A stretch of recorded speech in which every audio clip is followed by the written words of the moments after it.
ఉం. ఈ పిల్లల్నేమో తల్లిదండ్రులు హాస్టల్లో పెడుతున్నారు. దేని కొరకు? చదువుల కొరకు. ఇంకా అక్కడ హైదరాబాద్లో చేరిసి ఇంకా సూపర్ అని అక్కడ మరి మంచి ఎడ్యుకేషన్ ఉంటుంది, మంచి ఇంగ్లీష్ ఉంటుంది.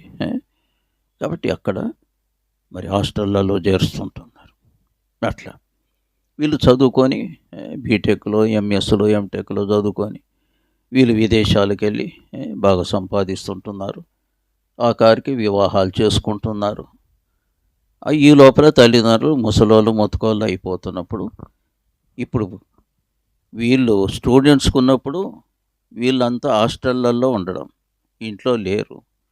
పిల్లల సహవాసం తల్లిదండ్రులకు లేదు, తల్లిదండ్రుల సహవాసం కూడా పిల్లలకు లేదు. ఎప్పుడో సెలవులకు హాలిడేస్కి రావడం, వెళ్ళడం అంతే. ఇప్పుడు వీళ్ళు ముసలోళ్ళు అయిన తర్వాత అమెరికాకు పోయి డాలర్లు సంపాదించి తల్లిదండ్రులను మరి వాళ్ళని సంతోషపెట్టి వాళ్ళతో గడిపి వాళ్ళు అంత్యక్రియలు చేసే వరకు కూడా వాళ్ళను చూసుకోవడం, చేదోడు వాదోడుగా ఉంటే తల్లిదండ్రులకు సంతోషం. వీళ్ళు ఏం చేస్తున్నారు? మమ్మల్ని మీరు చిన్నప్పుడు హాస్టల్లో పెట్టారు, ఇప్పుడు మిమ్మల్ని మేమేం చేస్తాం? మిమ్మల్ని కూడా బిడ్డ మేము హాస్టల్లో పెడతామని ఓల్డ్ ఏజ్ హోమ్స్లలో, ఆ రీతిగా వృద్ధాశ్రయాల్లో వీళ్ళని పెట్టేస్తారు.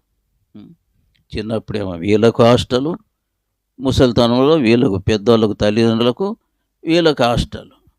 అంటే సరే, వృద్ధులమైన తర్వాత కూడా మన పిల్లలు మనతో ఉంటారు కాబట్టి సంతోషంగా ఉందాం, సరదాగా ఉందాం. మన ఇల్లు పిల్లలతోటి, మనములు మనవరాళ్ళతోటి కలకలలాడాలనుకోండి. ఏం కలకలవంది చూసారా? కాబట్టి చిన్నప్పుడే హాస్టల్ లైఫ్, పెద్దప్పుడు కూడా హాస్టల్ లైఫ్. అట్లా ఇలాగుంటాయి. ఇంతకుముందు ఉమ్మడి కుటుంబాలు ఉండేది.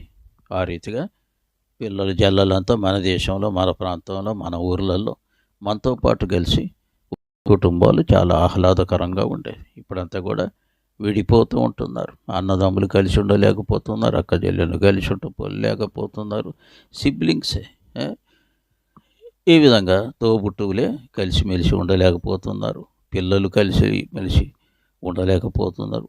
మరి పరిస్థితులు మరి ఆ విధంగా ఉంటున్నవి అన్నటువంటి విషయాన్ని ఇక్కడ మనం గమనిస్తుంటాం.